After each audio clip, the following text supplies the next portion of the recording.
And we are live! Hello mga kakwento! Good morning, good afternoon, good evening, wherever you are tuning in. To those who are watching or will watch the replay later, thank you, thank you, thank you. Welcome back to another episode of Kape at Kwento, Kwentong Pagbabago, where we keep it real about life, change, and growth, one coffee at a time. Ako po si Lori, a former OFW, a mother of two, the face behind Life with Lure business page, and now a proud digital business owner. So tonight, we will tackle something na lahat tayo guilty of at some point, comfort zone. Pero before that, meron akong freshly baked, kita ba? Banana bread. Ah, 'di ba? Life is too good. I'm happy doing what I love, mag-bake, bake, bake. Pero sa mga bumabiyahe diyan, ingat-ingat kasi ngayon maulan and masama yung panahon. So keep safe. So back to comfort zone. So we think comfort zone is safety. But the truth, sometimes comfort can slowly kill our dreams. And that's exactly what we will unpack tonight. So let me start with this. Comfort zone feels good, but they don't make us grow. So have you noticed when you do the same routine every day, work, bahay, eat, tapos sleep, tapos ganun na naman, walang pagbabago. So you feel safe, yes, but deep inside, you know something is missing. So here's the thing. Comfort zone are like quicksand. At first, they feel soft, easy, familiar. Pero habang tumatagal, you realize you're sinking. You are stuck. So I remember reading a man named Eric. He had worked in the same company for 25 years. Stable yung job niya, stable income.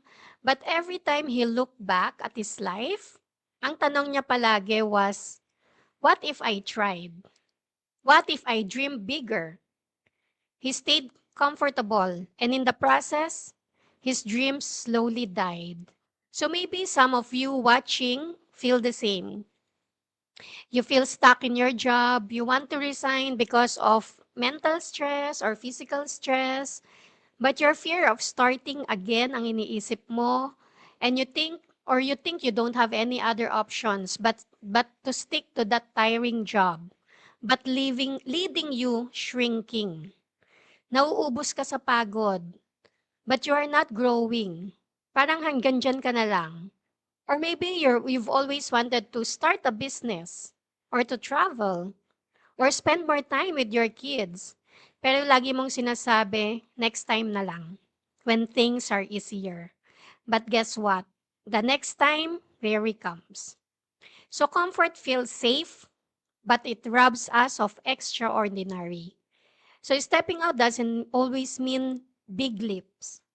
Sometimes it's just one small step, enrolling in a course, or opening yourself to a new opportunity, or saying yes to something that scares you a little. So when I started this digital business, I was scared. So totoo lang, ang daming doubts.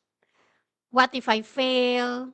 What if people judge me? So ngayon nga meron na nag-judge sa akin. Siya daw may tindahan, hindi niya need ipakita yung mukha niya sa Facebook para kumita. Katulad ng ginagawa ko na I'm on social media. Pero nakakatawa lang kasi hindi niya alam yung potential ng online business in terms of time and financial freedom it can give kumpara sa meron kang sari-sari store, 'di ba? So, kahit may mag-judge sa akin, I realize staying where I wasn't making me happy either.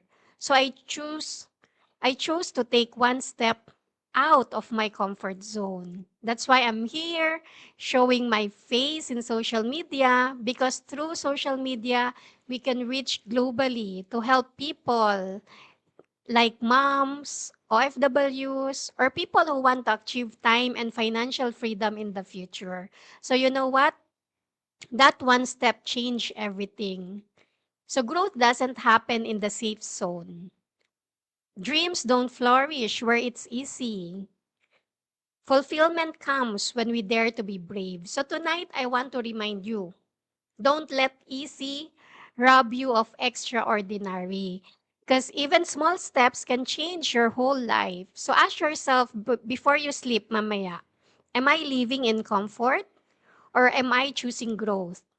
Because yes, comfort feels safe, pero it can also keep you stuck. So life is short, so break free, take that first step, and remember you are not created to settle. You were made for extraordinary. Thank you for spending your time with me tonight, mga kakwento. Let's continue to open our hearts to new possibilities, open our minds to new ways of earning, and open our lives to true freedom. See you again on my next episode of Kape at Kwento, Kwentong Pagbabago. Bring your coffee. Bring your dreams and let's talk change. Let's continue to earn smart and live free and grow into the person God created us to be. If you want to learn more about the business, please direct message me or sign up on my website at www.loriramos.com. I'll send you the link for the free info session. Good night and God bless us all. Bye-bye.